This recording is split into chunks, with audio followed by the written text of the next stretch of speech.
I was returning from the notary's office in a good mood. I was imagining how I would tell my daughter and my son-in-law about my brother's inheritance.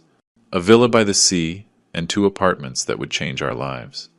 But as I approached the house, I heard their voices through the open window. Their words paralyzed me with horror. Before we continue, please subscribe to William's Revenge Stories, and let us know in the comments where you're listening from. The phone rang while I was reviewing old files in my office. Fridays were usually quiet mornings, but the unknown number on the screen made me hesitate. Mr. Brooks. I am Amber Foster, a notary public. I need you to come to my office immediately regarding your brother James's estate. Can you be here in an hour? Her voice had that urgency that lawyers always have. I felt a knot in my throat. James? Yes, I can be there. What happened? We will discuss everything in person. My office is downtown, on Spring Street. I'll text you the address. The call ended before I could ask more questions. James. We hadn't spoken in almost 3 years. Ever since he moved to Florida for some real estate deal, our childhood seemed like another life. 2 brothers running through the streets in the summer, building forts, sharing secrets. Then our careers separated us. His marriage failed. Mine lasted exactly 11 years, and the distance just became easier than the effort. I grabbed my keys and headed to the car. Traffic was clogging the 110 freeway as I merged downtown, giving me too much time to think. James was 59, and in good health, as far as I knew. A heart attack? An accident? The possibilities ran through my prosecutor's mind, analyzing and discarding each scenario.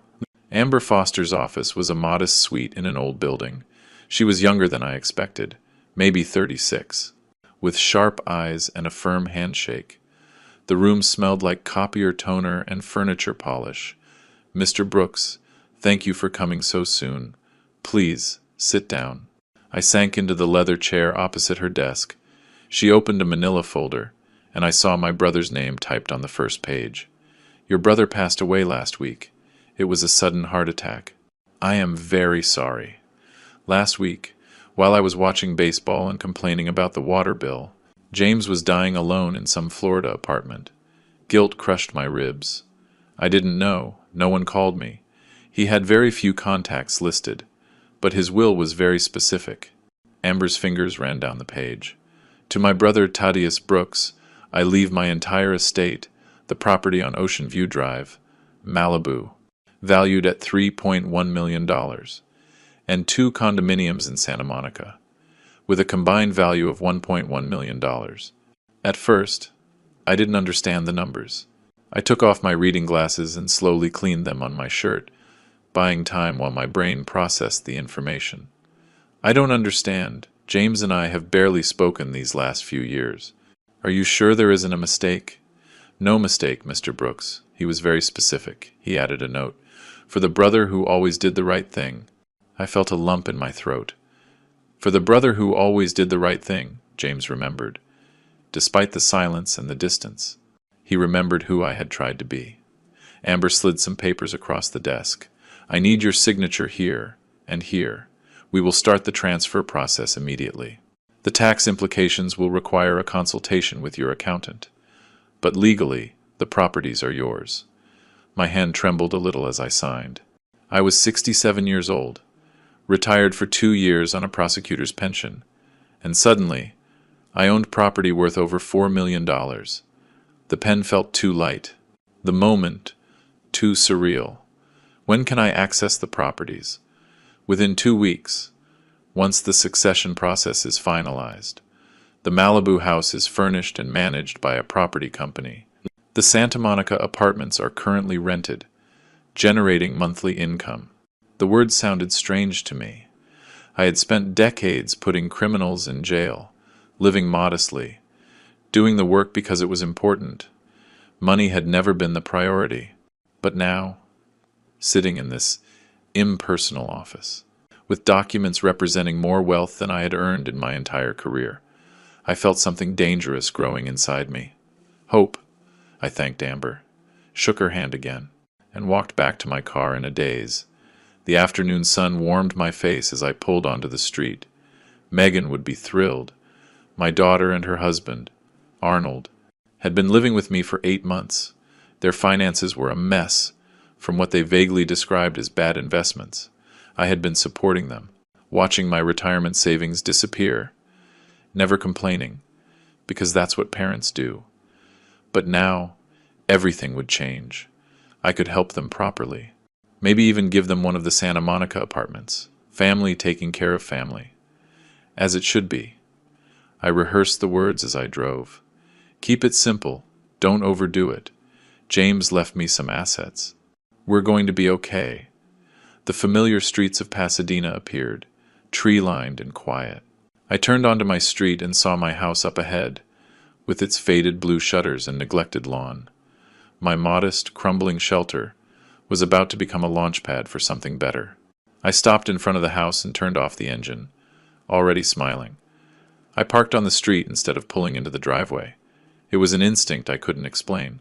The living room window was open, unusual for midday, when we usually kept the house closed against the heat. Tense. Urgent voices carried out. Megan and Arnold. My hand froze on the car door. Something in their tone stopped me from calling out, from announcing my arrival. Instead, I found myself moving silently toward the window, crouching behind the overgrown azalea bushes that badly needed pruning. The branches scratched my arms, but I held still, listening. If Dad finds out about our debts, he'll kick us out. We can't let that happen. Arnold, we can't. Megan's voice had that whining tone I'd heard too often lately. But the words themselves? Debts? What debts? He won't find out. We stick to the plan. Arnold's response was flat, emotionless. Tomorrow, you take him to that psychiatrist I told you about. The guy will write whatever we need for $1,500. My stomach tightened. A psychiatrist? I gripped my car keys so hard the metal dug into my palm. What if he refuses to go? Dad is so stubborn. He'll ask questions. Then we'll put something in his coffee. A sedative. Easy. Arnold's voice had no hesitation, no shame. Once he's in the nursing home, nobody listens to old people. His house, his assets, everything under guardianship. The words hit like physical blows. Nursing home, guardianship, my own daughter and her husband, plotting to drug me, to declare me incompetent, to steal everything I had worked for. The azalea branches pressed against my back. I was frozen, squatting, my knees aching. But I couldn't move. I couldn't breathe. And what about the inheritance? Megan asked, her voice eager now. That villa and those apartments. He mentioned James left him properties. We have to hurry, before he changes his will. They knew. They had been listening to my calls, or snooping through my papers. The violation felt worse than the plot itself.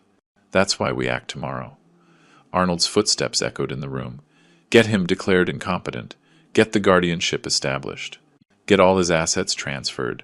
The psychiatrist knows the script.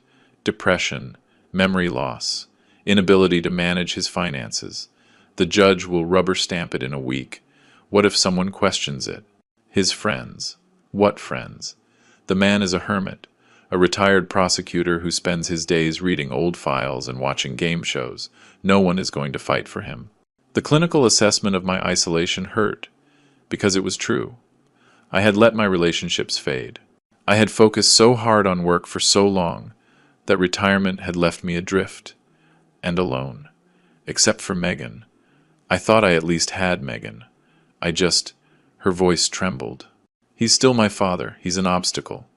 Arnold's words were sharp. Final. $1,500 for the psychiatrist. Maybe another $1,000 for the lawyer to handle the guardianship. A small price to pay for a $4 million estate. Do you want to keep hiding from collectors? Do you want them coming here asking questions? Silence. Then Megan, quieter now. No, you're right. We'll do it tomorrow. I backed away from the window, one cautious step at a time. My prosecutor's mind was already kicking in, cataloging evidence, analyzing the case, elder abuse, conspiracy to commit fraud, unlawful administration of drugs. The charges stacked up neatly in my mind, a familiar organizational pattern that calmed my shaking hands. I reached my car, opened the door carefully, quietly, and slid behind the wheel. I started the engine as silently as possible and pulled away from the curb. In the rearview mirror, the house looked the same. Blue shutters, neglected lawn, the life I thought I knew. I gripped the steering wheel so hard the leather groaned. Megan's voice echoed in my head. "He's still my father." She said it like an inconvenience, not a bond. And Arnold's reply, "He's an obstacle." I drove aimlessly, just needing distance. The streets of Pasadena blurred as my mind systematically analyzed the problem. No confrontation. Not yet. Confrontation required leverage, evidence, a strategy that guaranteed victory. I had spent 35 years in a courtroom. I knew how to build a case. They wanted to declare me incompetent, drug me and lock me away while they liquidated my life. The inheritance James left me, the validation I had felt just an hour ago in Amber Foster's office, had now transformed into something else entirely. Ammunition. I needed time to think, to plan, to become what I had always been, a prosecutor, building an ironclad case against criminals who thought they were smart enough to get away with it. The afternoon sun streamed through the windshield, and I just kept driving. I drove for several blocks before I could think clearly. The betrayal kept circling in my head, their voices, their casual planning, the way Arnold had called me an obstacle. But rage wouldn't help. Rage was for amateurs. I spotted the memorial park and pulled into the small lot. The place was mostly empty on a weekday afternoon, just a few joggers and someone walking a collie. I picked a bench under an oak tree, far enough from the playground to think without distractions. For the first few minutes, I just sat with my head in my hands, letting the full weight of it hit me. My daughter, the little girl I taught to ride a bike, the one who cried on my shoulder when her first boyfriend broke her heart, the one I walked down the aisle, that same person was now planning to drug me and put me in a home. Then something clicked. The prosecutor's mind, dormant for 2 years but never truly retired, switched on like muscle memory. I sat up straight, folded my hands, and looked at the situation differently. Evidence. That's what mattered. What did I actually have? An overheard conversation. No recording. No witnesses. Any decent defense attorney would tear it apart in 5 minutes. It was hearsay, inadmissible, my word against theirs. And who sounds more credible, a devoted daughter or a bitter old man? I'd handled cases just like this. The Martinez case. 8 years ago, a son drugged his mother for power of attorney to steal her assets. We caught him because the mother's neighbor documented suspicious behavior. Physical evidence, paper trails, the Chen guardianship fraud. Similar pattern. Similar solution. You don't arrest people for planning crimes, you arrest them for committing them, which meant I needed them to act. The thought settled, cold and sharp in my chest. I needed them to proceed. I needed them to bring me to the corrupt psychiatrist. I needed them to try to drug me. I needed them to file the fraudulent paperwork. Every action would be a piece of evidence. Every step would tighten the net. I pulled out the small notebook I'd carried for decades, a habit from my casework. I wrote 4 numbered items in clear, steady script. 1. Record future conversations, voice-activated devices. 2. Document contact with the psychiatrist, photos, recordings, proof of payment. 3. Record the attempt to drug me, camera in the kitchen. Witness if possible. 4. Coordinate with police at the precise moment. California Penal Code, Section 368, Elder Abuse. PC 182, Conspiracy to commit fraud. PC 532, Obtaining property by false pretenses. I could recite the statutes from memory, along with sentencing guidelines. 3 to 4 years in state prison. Restitution, a permanent felony record. The afternoon sun slanted through the oak branches, making patterns on my notebook. I checked my watch. I'd been gone from the house for an hour. They probably thought I was running errands. Maybe picking up dinner like I usually do on Fridays. Good. Let them feel secure. I scrolled through my contacts and found Stanley Morrison's number. Stanley and I had worked together for 15 years in the DA's office before he went into private defense. A smart, trusted lawyer. More importantly, he knew elder fraud cases inside and out. We'd prosecuted dozens together. The phone rang twice. Stanley Morrison. Stanley, it's Thaddeus Brooks. I need your legal advice on a criminal matter. When can we meet? His tone shifted immediately. Tad? Everything okay? You sound. Obtaining property by false pretenses. I could recite the statutes from memory, along with sentencing guidelines. 3 to 4 years in state prison. Restitution. A permanent felony record. The afternoon sun slanted through the oak branches, making patterns on my notebook.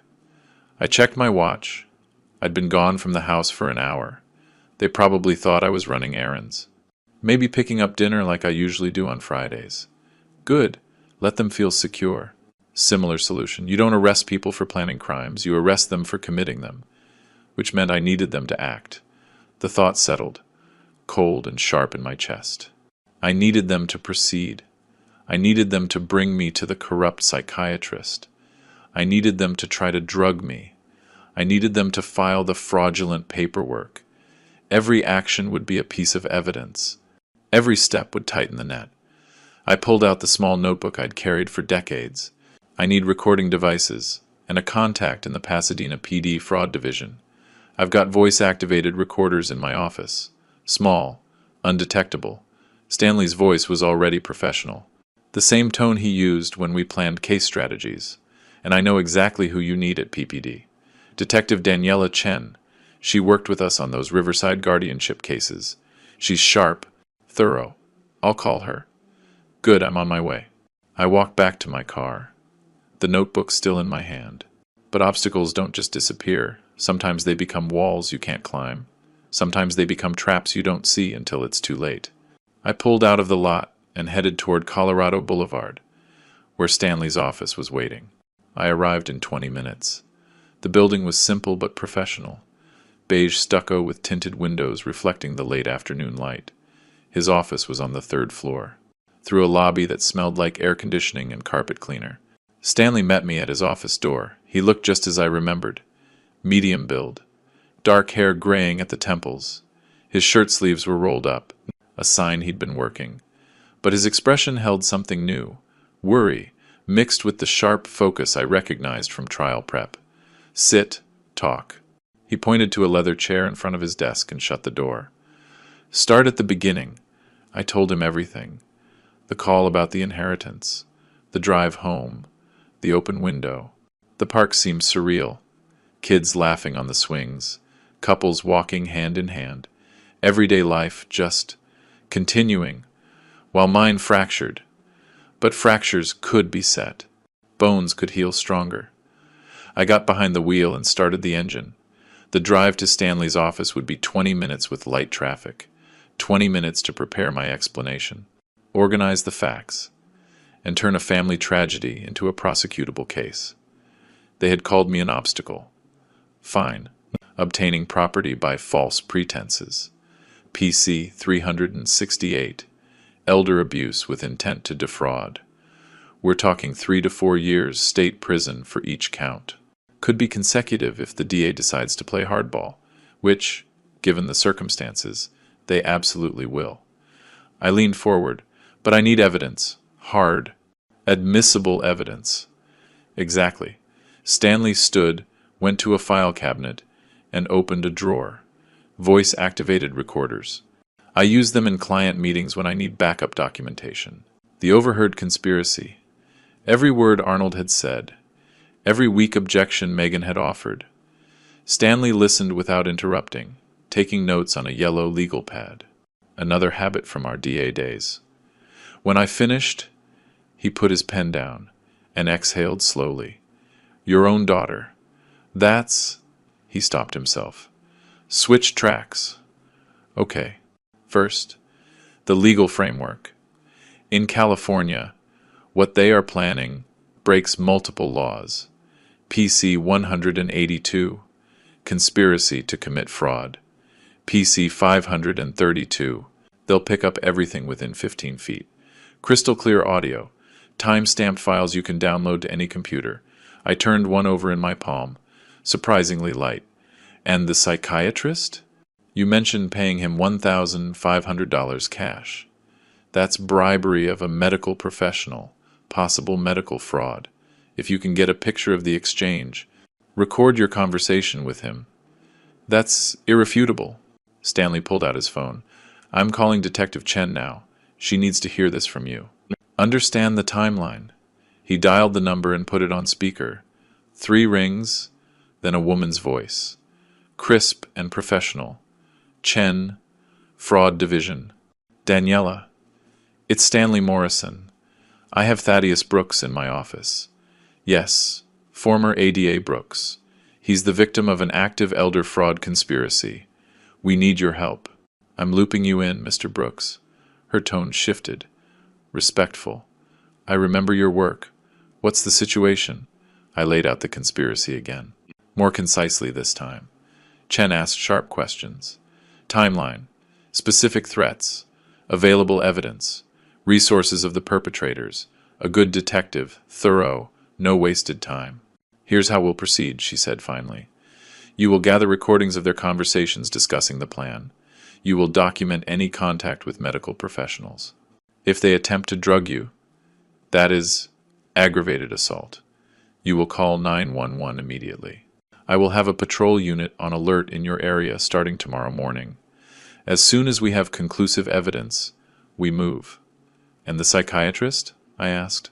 If they are meeting him tomorrow, I'll run a background check tonight. See if any local psychiatrists have complaints or prior investigations. If we can ID him before the meeting, it helps. But Mr. Brooks, she paused. You are walking into a dangerous situation. These are people who have already planned to drug you. Do not underestimate them.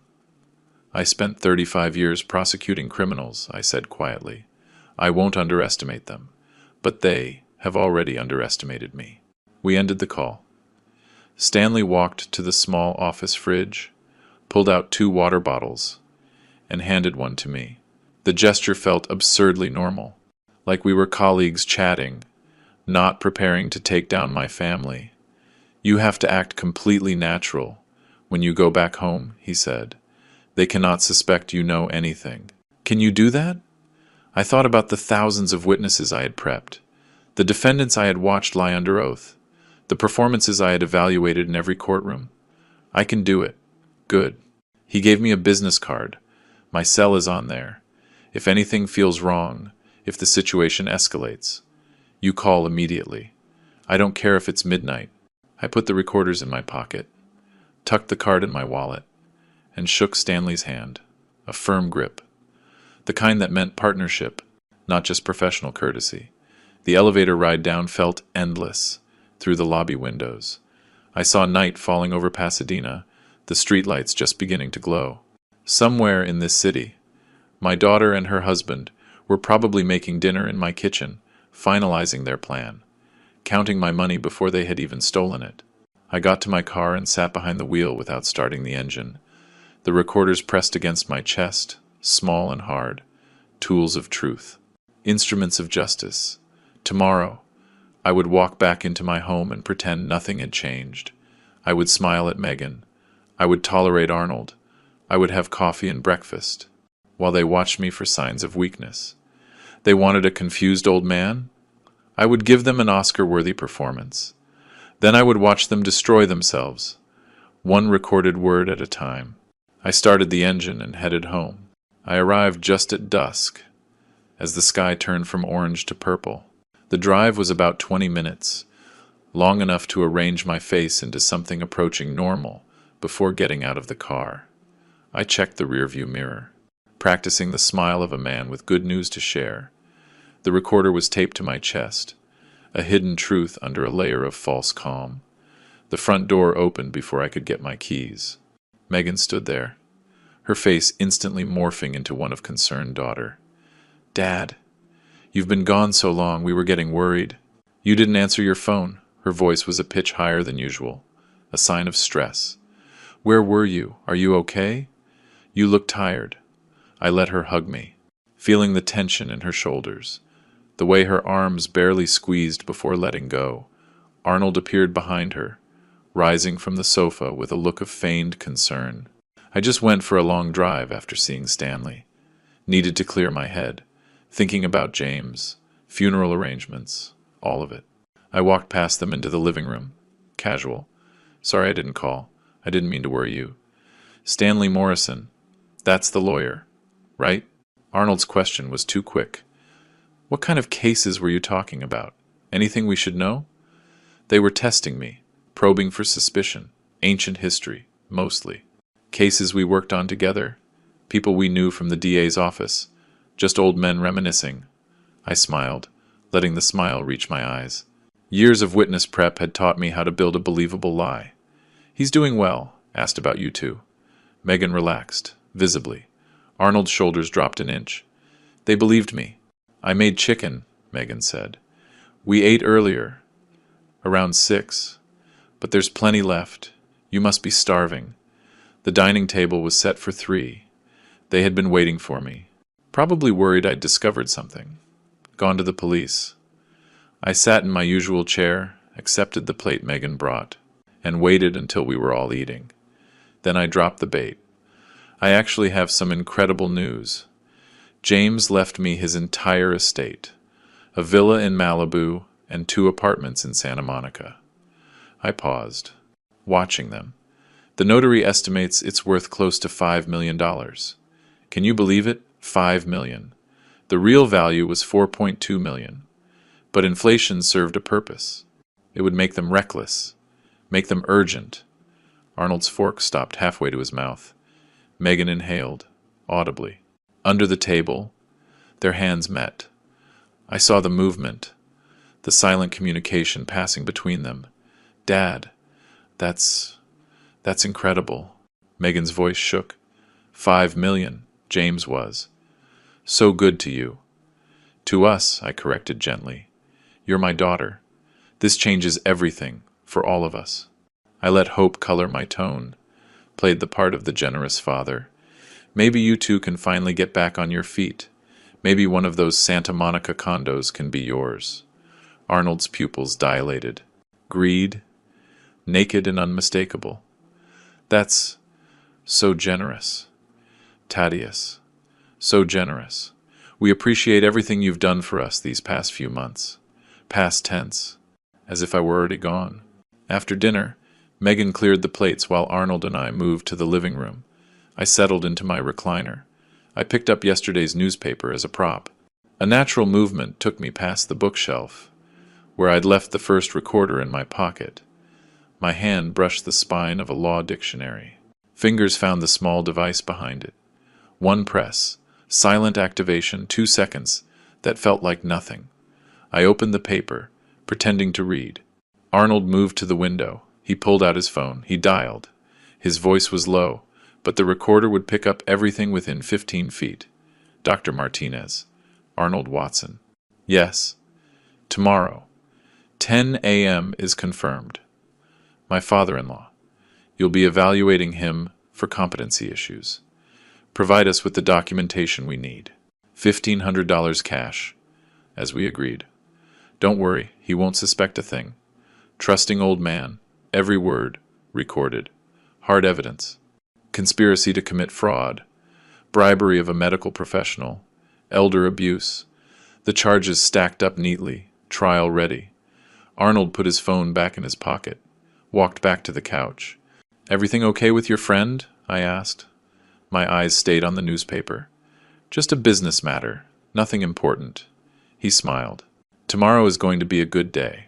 Thaddeus. A really good day. Megan returned from the kitchen. She was drying her hands on a dish towel. Dad, I was thinking, I should take you for a checkup tomorrow. Just a routine thing. You're at that age where regular checkups are important. She tried to sound casual. It didn't work. I already made an appointment for mid-morning. Oh? I didn't think. I folded the paper. Set it aside.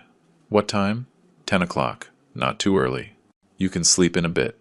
That sounds perfect. I stood up, stretched. I think I'll turn in early. It's been a long day, an emotional day, Of course. Dad. Megan hugged me again. We are so, so happy for you. About the inheritance. About everything. I hugged her back briefly. This stranger, wearing my daughter's face. I'm happy too. Sweetheart. Things are finally looking up. Out of the corner of my eye, I saw Arnold and Megan exchange a look. Smug. Assumed victory. I walked upstairs to my room. My movements slow, reflecting exhaustion behind me. Their voices dropped to whispers. Too low for me to hear clearly, but the recorder would catch it. I went into my room, shut the door, and waited. The night wore on. The tension was thick under the normal conversation. I could hear them downstairs, moving around the house, their voices rising just enough for me to catch snippets. My door remained slightly open, believable for a man with nothing to hide. Around 9, I heard footsteps on the stairs. A soft knock on the door. Dad? I brought you some chamomile tea. Your favorite. Megan's voice. Practice sweetness. Drink it while it's hot, it'll help you sleep. I opened the door.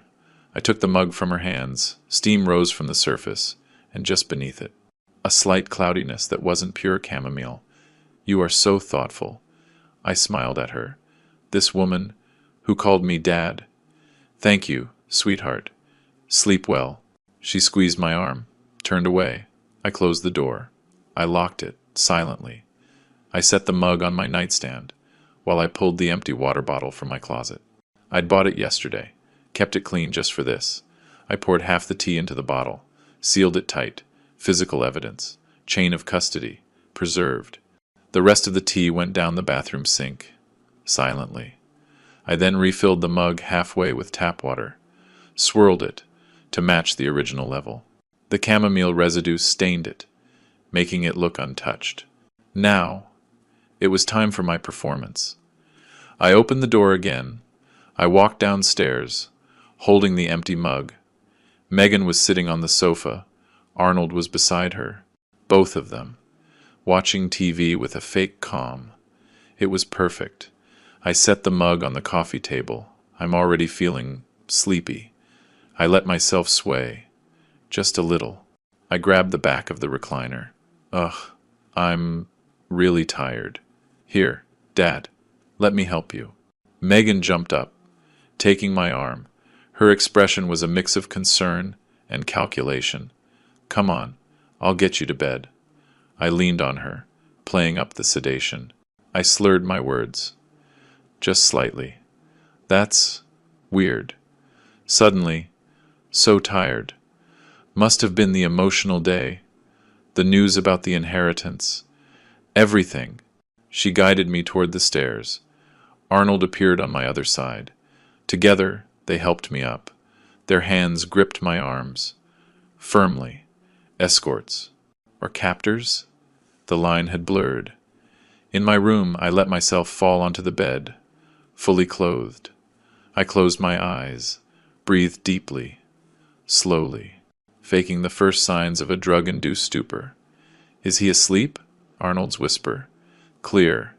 Give it a few more minutes. Megan's reply. The dose should take full effect in 30 minutes. He'll be completely unconscious for at least 8 hours. They left, pulled the door almost shut. Their footsteps receded downstairs. I waited. I counted to 300. Then I got up silently. I went to my closet and pulled the second recorder from my jacket pocket. My phone connected to it via Bluetooth. Technology that would have seemed like science fiction when I started as a prosecutor. Now, just another tool. The app activated the device I had planted downstairs. Their voices came through my earbuds. Crystal clear. I can't believe he just drank it. Megan, a nervous laugh in her voice. I told you he wouldn't suspect a thing. Naive, trusting old man. Arnold, cocky, dismissive. Tomorrow morning, we wake him up at 9. We get him dressed. We take him to Martinez's office. 1 evaluation. 1,500 cash. And we have documentation proving he's mentally unfit. And then we file for emergency guardianship. My lawyer says. With the medical evidence. We can get it in 72 hours. Once this is done, we will have absolute control. His bank accounts, the inheritance, everything. What if he objects? On what grounds? Once Martinez signs those papers, your father is legally incompetent. His word is worthless. We sell the Malibu property immediately. 5 million. There are cash buyers waiting. Split it, pay off our debts. Disappear if we have to. Our debts are almost 300,000. Arnold, the casino, they'll pay us. And then we'll be free. New start, new life. His voice hardened. Your father was useful when we needed a place to stay. Now, he's more useful as an income source. That's the reality. He's still my father. A weak protest. More ritual than resistance. He's a means to an end. Don't get sentimental now. We're too far in. Silence. Then Megan, you're right, we have to. We deserve this. After everything. I sat in the darkness, recording every word. Each sentence, another nail in their legal coffin. Conspiracy to commit fraud, elder abuse, attempted drugging, filing false medical documents. The charges multiplied. My phone vibrated. A text from Stanley. How's it going? I typed quickly. Evidence gathered. Subject attempted drugging. Physical sample preserved. Full confession being recorded now. Appointment tomorrow, 10 a.m. at Dr. Martinez's office. Need the address. Detective Chen advises. His reply was immediate. Already sending the audio files to Chen. We'll have the address tomorrow morning. DA will be ready. Be safe. I sent him the audio files. Encrypted email. Prosecutor habits. They never die. Subject? Evidence. Elder fraud. Conspiracy. Recipients. Stanley Morrison. Detective Daniela Chen. Downstairs. Arnold's voice continued. Piped into my earbuds. The guardianship gives us power of attorney. We make all medical decisions, all financial decisions, if he becomes a problem. There are facilities, long-term places where no one asks questions. They were sealing their own fate, one word at a time. 35 years prosecuting criminals had taught me. You just need to give them enough rope. Now, I had it. I sat fully dressed, in the dark, phone in my hand. The night was complete outside my window. Hours until dawn. Hours until they tried to take me to their corrupt psychiatrist. Hours until they found out what happens when you corner a prosecutor in his own home. Nightfall. The house was silent, except for the TV downstairs. Canned laughter from some sitcom. Commercials for products I would never buy. I sat in the dark, listening to them settle in for their quiet evening, believing I was drugged and unconscious upstairs. I waited until the sounds were deeper, steadier. Then, I carefully opened my bedroom door and walked down the hallway in my socks. The third stair creaked. I remembered that from years of late-night kitchen visits. I skipped it, staying close to the wall where the boards were firm, through the archway to the living room. I could see the TV's glow, their silhouettes on the couch. The back door opened silently. I had oiled the hinges 3 months ago. My office was at the back of the property. A converted garage, partly hidden by oak trees. I had used it occasionally during my prosecutor days. A secure place for sensitive files. A place to work when the house felt too small. Megan had been in it once or twice as a child. She wouldn't remember it. Arnold had never had a reason to know it existed. I unlocked the door and flipped on the lights. The place smelled like old paper and dust. One wall was lined with file cabinets. My old desk sat in the center. A small window looked out toward the driveway. I arranged the chairs, placed the bottle of tea under the desk lamp, like evidence at a crime scene, and pulled out my phone. I texted Stanley, in the office. When you arrive, come to the back. Detached building. Door will be unlocked. His reply was instant. 20 minutes. While I waited, I got organized. The recordings on my phone, queued up and ready. The bottle, positioned. My old legal pad, with notes on the timeline. The charges. The chain of custody for the evidence. Muscle memory from decades of case prep. Headlights swept the driveway. Stanley got out, carrying a laptop and a legal pad. The tools of our trade. He walked in, took in the familiar surroundings, and set his materials on the desk. "Play it," he said simply. I started with Arnold's call to Dr. Martinez. Stanley's expression hardened as Arnold's voice filled the small office. 10 a.m. Confirmed. My father-in-law. You'll evaluate him for competency. Provide the documentation we need. $1,500 cash, as we agreed. Then, the post-drugging conversation. Every word of their plan laid bare. The guardianship scheme, the property seizure, their cold-blooded assessment of me as an obstacle and a resource. Stanley opened his laptop, pulling up the California Penal Code. His fingers moved fast on the keyboard. PC 182, conspiracy to commit fraud. The attempted drugging, that's PC 347, administering a controlled substance to facilitate a felony. And the psychiatrist bribery is PC 67. 5. He looked up, meeting my eyes. Tad, they are looking at a minimum of 3 to 4 years. Each. Good. The word came out flat, devoid of emotion. 35 years as a prosecutor had taught me to separate the law from the feeling. This was just a consequence of an action. More lights. Detective Daniela Chen's unmarked sedan pulled up. 2 uniformed officers were with her. She walked in briskly, badge clipped to her belt, field test kit in hand. "Mr. Brooks." She shook my hand. Firm grip, professional respect. "I reviewed the audio files you sent. Now I need to see the physical evidence." I handed her the bottle. She held it up to the light, examining the slight cloudiness, then opened her kit. A small glass vial, drops of reagent. A test strip, she added liquid from the bottle. Watched the chemical reaction. A deep purple-blue color bloomed instantly. Zolpidem, prescription sedative. She photographed the result with her phone. Time and date noted in a small notebook. That's PC 347. Administering a drug to facilitate a felony. Possession with intent to incapacitate. Stanley leaned forward. "Daniela, your recommendation on timing?"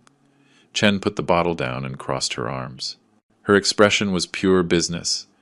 "We have enough to issue arrest warrants right now. Conspiracy. Attempted drugging. The recordings are sufficient probable cause." She paused, looking at Stanley, then at me. "But I recommend we let them go to the doctor's office tomorrow. Let them hand over the money. Let them accept the fraudulent documents. Then, we arrest all 3. Your daughter, her husband, and Dr. Martinez. We catch them in the act. No defense attorney can argue they changed their minds or were just talking." Stanley nodded slowly. "From a prosecution standpoint, Daniela is right. Catching them with the cash in hand, receiving falsified medical documents, it's indisputable. It's an act, not just words." I understood the strategy immediately. Maximum charges, minimum room for a defense, all elements of the crime completed before intervention. Tomorrow morning, when Megan wakes me up, I'll play along. I'll go with them to the doctor's office. I looked at Chen. "Will you be following us? My team will set up surveillance on your house at 0600 hours when you leave with them. We will follow. At a distance. You will never be at risk. We will be close." Her voice was absolutely certain. "As soon as they complete the transaction with Martinez, we move in." "And where is Martinez?" Stanley asked. "We don't have the address. We'll follow them there," Chen replied. "It's better for us anyway. It shows their willingness to commit the crime without coercion. It also protects Mr. Brooks's position. If we had arrested Martinez beforehand, they might have gotten suspicious." She pulled out a tactical radio, spoke briefly to the officers waiting by the door. They nodded and stepped outside. From the window, I watched them walk the perimeter, assessing angles and cover points. "Surveillance positions set by dawn," Chen continued. "Unmarked cars. Plainclothes. You won't see us, but we will be watching every exit. When do you expect them to wake you?" Megan said the appointment was mid-morning, probably around 9, to give me time to get dressed and ready. Perfect. That gives us 3 hours of daylight surveillance before any movement. She made notes on her phone. Mr. Brooks, tomorrow will be difficult. You will have to maintain the performance. I understand. I felt the weight of it. One more act, one final deception, before the curtain fell. Stanley closed his laptop. I'll have the emergency restraining orders ready to file the moment they are in custody. Asset protection, injunctions against any property transfer. Your inheritance will be secure. Chen packed up her test kit, sealing the tea bottle in an evidence bag. We're clear at 0600. Stay in your room tonight. Maintain the charade. When she wakes you, you are groggy, compliant, trusting. Can you do that? I thought of decades of witnesses I had prepped, performances I had evaluated, lies I had dismantled on cross-examination. I can do it. They left together, their taillights disappearing down the driveway. I locked the office and walked across the dark lawn, back to my house. The TV was still on inside. They hadn't moved, hadn't suspected a thing.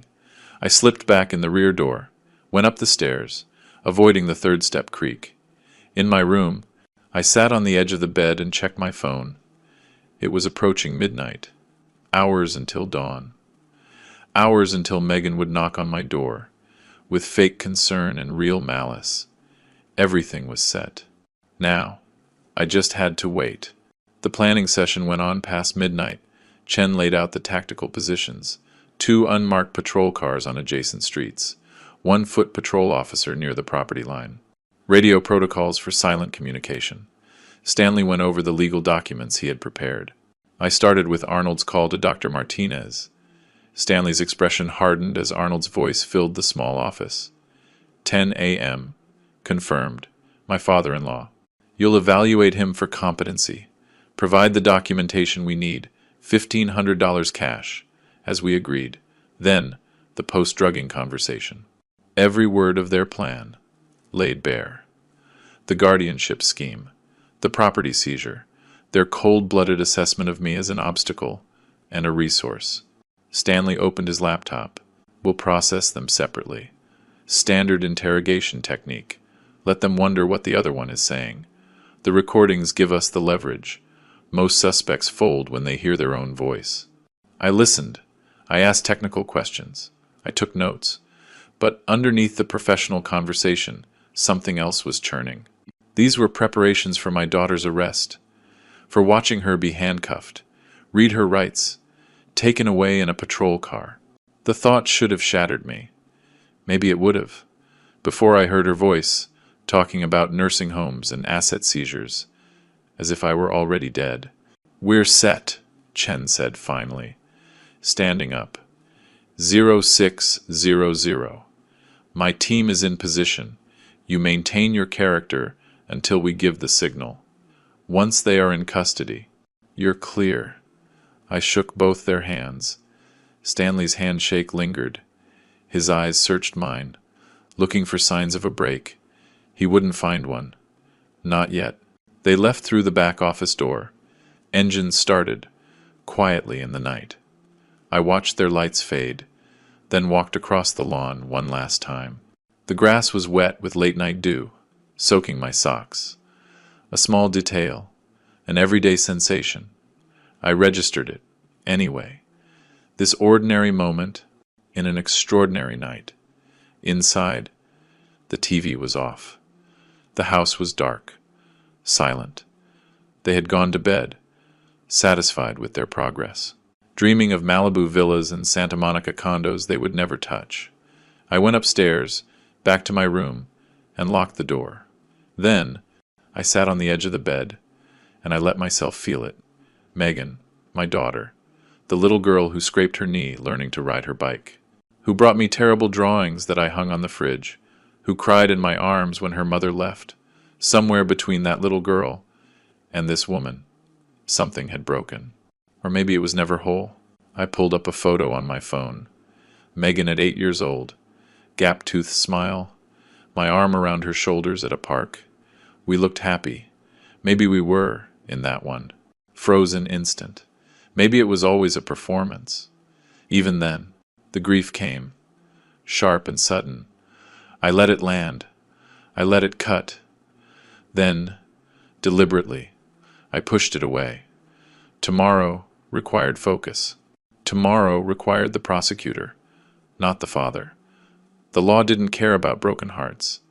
It cared about evidence and consequences. I checked my phone. 12:47 a.m. A text from Stanley. Try to get some rest. You'll need it. A follow-up from Chen. Team briefed. Positions confirmed for 0600. You are not alone in this. But I was. That was the truth. Under all the tactical planning and legal frameworks, my family had become my adversary. My home had become a crime scene. The people who were supposed to protect me had conspired to destroy me. I was 67 years old, sitting in the dark, preparing to watch my daughter be arrested. The loneliness was absolute. I lay back on the bed, still fully clothed, my phone resting on my chest. Sleep wouldn't come. I knew that. Instead, I rehearsed tomorrow's performance. Step by step, the groggy wake-up, the confused but compliant, agreement, the trust, because that's what they expected. The old man who drinks the drugged tea and follows instructions. Outside my window, the neighborhood was silent. Streetlights cast shadows on the ceiling. Somewhere, Chen's surveillance team would be arriving in a few hours. Stanley would be awake too, reviewing his documents, making sure every legal protection was ironclad. And here, in this room, where I had lived alone for 2 years of retirement, where I had imagined my remaining years would be peaceful, I waited for the dawn and the final confrontation. My phone screen glowed in the dark. 1:32 a.m., then 1:45 a.m., 2 a.m. Time was moving with deliberate cruelty. Each minute, an eternity. I thought about James, my brother, who left me millions, and a note. For the brother who always did the right thing. He knew. Doing the right thing, even when it hurt, even when it cost you. This was the right thing. I knew it. With a prosecutor's certainty. They had planned elder abuse, conspiracy, fraud. They had drugged me. Or tried. They had spoken of nursing homes and asset seizures with a casual cruelty. The law demanded consequences. Justice demanded a response. But knowing it was right didn't make it easy. 3:15 a.m., 3:48 a.m., 4:21 a.m. The blackness outside slowly started to turn gray. Not dawn yet, just the first hint that the night couldn't last forever, somewhere in the house. Megan and Arnold slept. Soundly, convinced their plan was unfolding perfectly, unaware that justice, like the sunrise, was inevitable. I lay still, phone in my hand, and waited. The longest night of my life was crawling to its end. Soon, Chen's team would be in position. Soon, Megan would knock on my door. Soon, the final act would begin. But for now, in these last few hours of darkness, I just existed in the space between what was and what was about to be. A father, preparing to turn in his daughter. A victim, setting a trap for his attackers. A prosecutor, making sure the law reached everyone, even his own. My phone screen read 4:53 a.m. The dawn was coming. At last, the morning light came through my window. After the longest night, I watched the black fade to gray, and the gray turned to dawn. 6 a.m. came and went. Chen's surveillance team, in position, invisible, around my home. Around 8:30 a.m., I heard footsteps approaching my door. A soft knock. "Dad, time to wake up," Megan's voice. Forced cheerfulness. "I scheduled that doctor's appointment for you, 10 o'clock. Remember? You said yesterday you wanted to get your blood pressure checked. I had been sitting on the edge of the bed for hours, but I lay back down, mussed my hair. Like a man waking from a deep, drugged sleep. When she opened the door, I blinked slowly, put a hand to my head. I Scheduled an appointment? My voice was gravelly, confused. I don't remember saying that. My memory. I let the sentence hang, looked at her with uncertainty. I must be getting old. But if you set it up, we should go. You're taking care of me. Her face lit up with relief. She bought it. She believed I was still groggy. From the tea. Compliant. Manageable. That's right, Dad. Just a routine checkup. Get dressed and come down for some breakfast.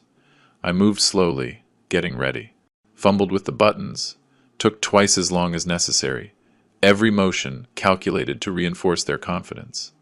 When I came downstairs, Arnold was in the kitchen, a smile on his face that didn't reach his eyes.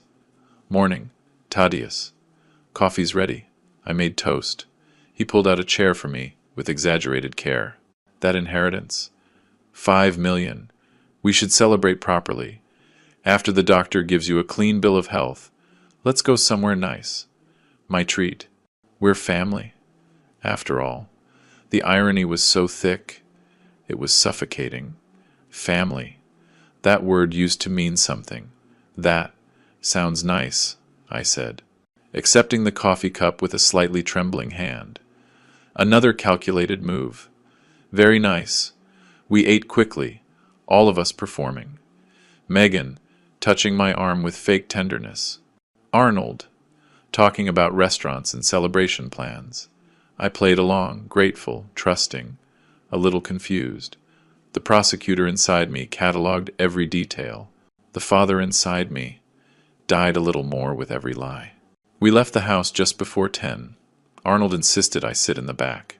It's more comfortable for you, he drove. Control, always control. I didn't argue. I just settled into the leather seat and watched the window. The drive was 35 minutes, through neighborhoods that got progressively worse. The tree-lined streets of Pasadena gave way to strip malls, then to industrial areas, and finally, to old buildings with cracked facades and barred windows. This wasn't where real doctors practiced. This is where desperate people came, for procedures they couldn't get legally. At a stoplight, I checked the rearview mirror. A gray sedan, 3 cars back. Detective Chen. A wave of relief washed over me. Silent, invisible backup. My lifeline. We arrived at a rundown building just after 10:15. The sign said medical offices, but half the letters were burnt out. Arnold parked and helped me out of the car with exaggerated concern.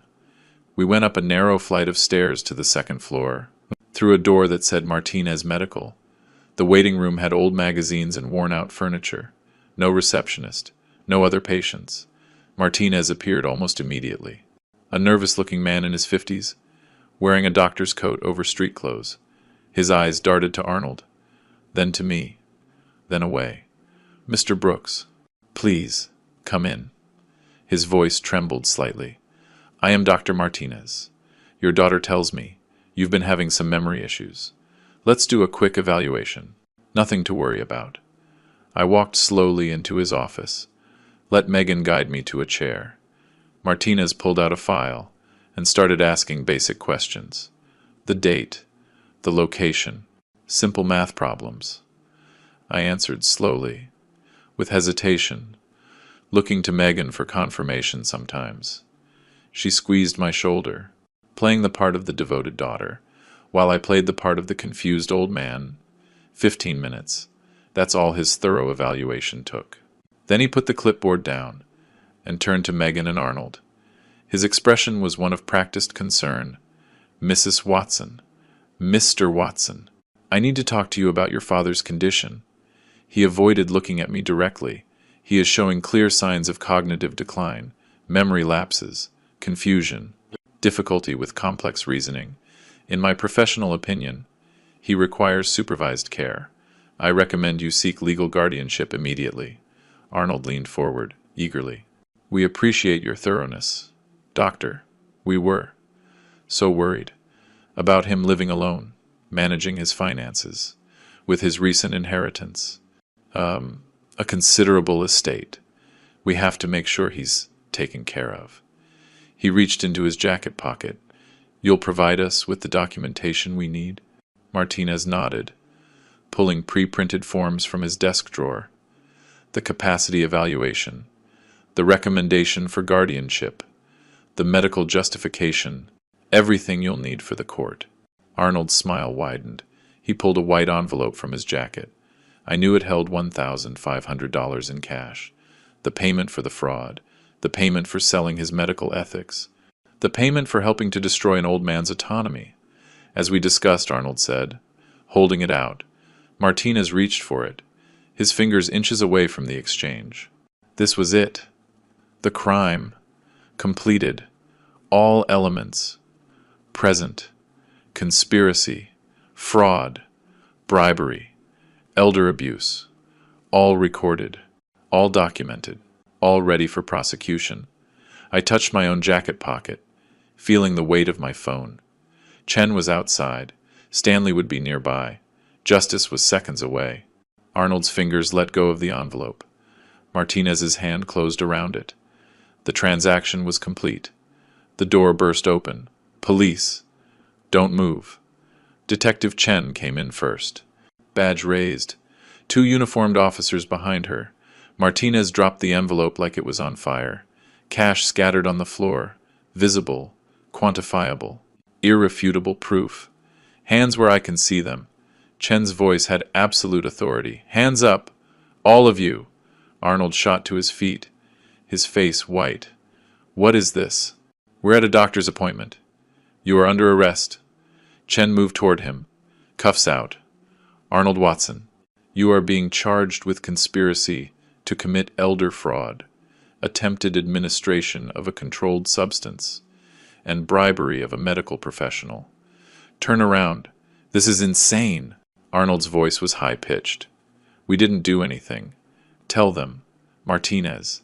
Tell them this is legitimate. But Martinez had his hands in the air, his eyes wide with panic. I want a lawyer. I'm not saying anything. I need a lawyer, right now. Megan turned to me, her face crumbling. Dad? Dad? What's happening? Why are the police here? I stood up slowly, my role as the confused old man, dropping away like a discarded costume. When I spoke, my voice had the weight of 35 years as a prosecutor. I heard you, Megan, through the window, yesterday afternoon. I heard everything. The color drained from her face. You? What? The nursing home? The drugged coffee? The bought and paid for psychiatrist? Your husband? Talking about me like I was already dead. I kept my voice calm. Factual. I heard every word. And I recorded it all. No! She was shaking her head, frantically. No! Dad! You don't understand. I understand perfectly. You conspired to have me declared incompetent, to drug me, to seize my assets through a fraudulent guardianship, and to lock me in a facility where no one would listen to me. I pulled out my phone and held it up. California Penal Code 368. Elder Abuse. PC 182. Conspiracy. PC 347. Administering drugs to commit a felony. You are facing a minimum of 3 to 4 years in prison. Arnold lunged for the door. An officer intercepted him, pinning him to the wall. Assault on an officer? That's another charge. Chen finished cuffing Arnold and moved to Megan. Megan Brooks Watson, you are under arrest for conspiracy to commit elder fraud and attempted administration of a controlled substance. Dad, please. Megan's voice broke. I'm your daughter. You can't do this to me. You did this to yourself. The words came out cold, final. You chose this when you decided I was an obstacle instead of a person, when you put a sedative in my tea, when you planned to lock me away and steal everything I have. Chen read them their rights as the officers secured Martinez, the medical forms, the cash on the floor, the clipboard with the fake notes, all of it, collected as evidence.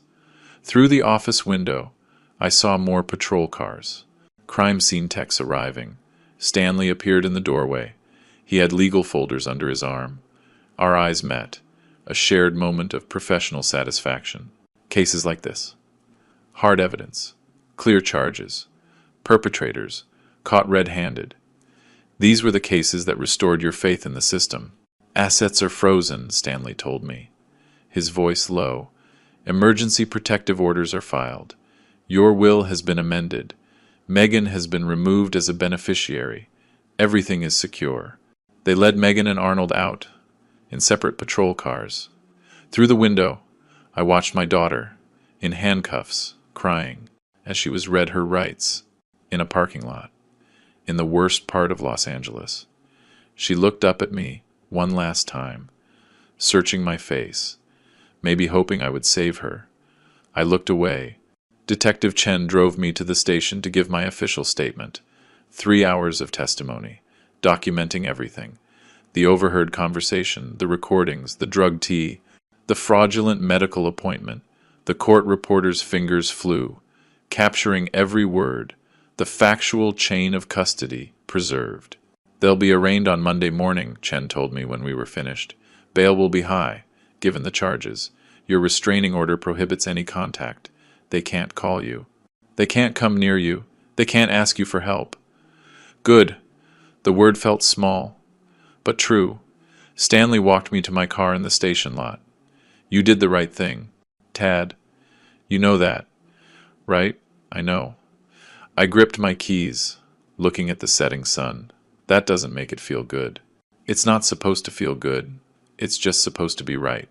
The drive home took 40 minutes. Traffic, weekend shoppers, ordinary people, living ordinary lives. I pulled into my driveway. I walked into my house. It was empty now. Completely empty. No daughter cooking. No son-in-law watching TV. Just silence. And the ghosts of what might have been. I sat at the kitchen table, and I made the necessary calls. First, to Amber Foster, the notary. The will needs an immediate revision. Megan Brooks Watson is to be removed completely. I will be designating alternate beneficiaries. Second, to Stanley, if it's required. Begin divorce proceedings on her behalf. I want no legal ties left.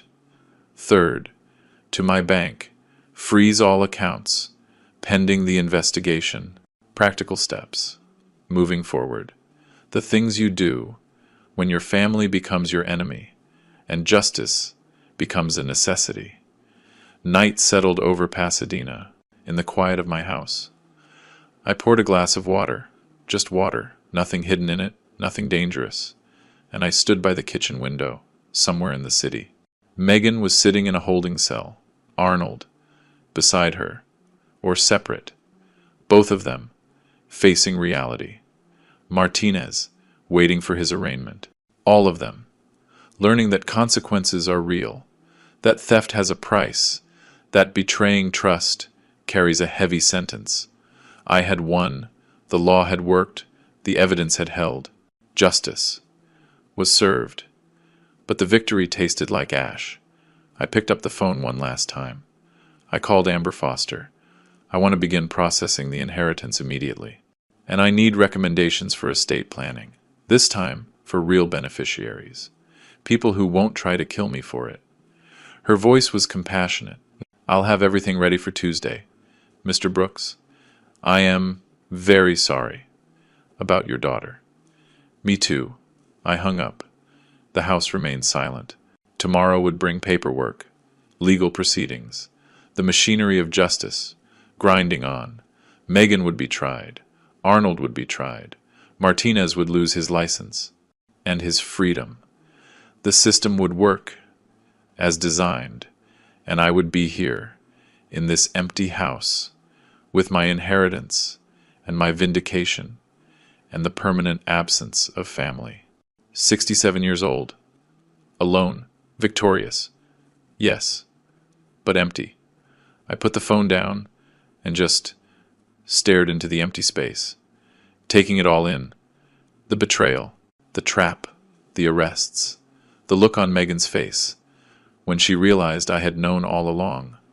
Justice served, family destroyed, both truths existing at the same time, neither one canceling the other. I took a deep breath, then another. Tomorrow would come, Anyway, the legal process would continue. Life would go on, because it does. But tonight, in this silent house, I just existed, in the space between victory and loss, acknowledging both, accepting neither as complete. The prosecutor had won his case. The father had lost his daughter. Both statements were true. Both statements were final. If you liked this story, give this video a like, subscribe to William's Revenge Stories, and share your thoughts in the comments.